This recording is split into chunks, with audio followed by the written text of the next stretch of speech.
ప్రాయశ్చిత్త దీక్షలో భాగంగా AP deputy CM Pawan Kalyan Vijayawada Kanakadurga గుడిలో శుద్ధి కార్యక్రమం నిర్వహించారు.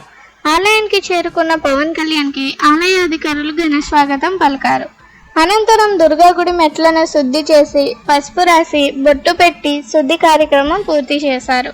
శుద్ధి కార్యక్రమం అనంతరం మీడియాతో మాట్లాడిన పవన్ కళ్యాణ్ గుడికి వెళ్లే ప్రతి హిందూకి బాధ్యత లేదా, సనాతన ధర్మాన్ని పరిరక్షించడం మీ బాధ్యత కాదా అని ప్రశ్నించారు. ప్రతిసారి కూర్చోబెట్టి డిఫెండ్ చేసుకోలేం, అందుకే సనాతన ధర్మం బోర్డు ఉండాలని మేము ప్రతిపాదించాం అన్న పవన్ కళ్యాణ్, ఇదే వేరే మతంపై దాడి చేస్తే ఎంతమంది రియాక్ట్ అవుతారు? రోడ్లపైకి వచ్చి ధర్నాలు చేయమని చెప్పడం లేదు, కానీ కనీసం కోపం రాకపోతే ఎలా అని ప్రశ్నించారు. తిరుమల శ్రీవారి లడ్డు ప్రసాదం తయారులో అపచారం జరగడంతో ప్రాయశ్చిత్త దీక్ష చేస్తున్నారు పవన్ కళ్యాణ్. 11 రోజుల ప్రాయశ్చిత్త దీక్షను అక్టోబర్ 2న విరమిస్తారు.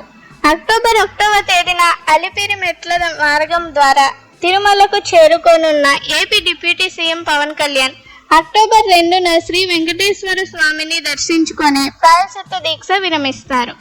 అక్టోబర్ 3న తిరుపతిలో వారాహి సభ నిర్వహించనున్నారు పవన్ కళ్యాణ్.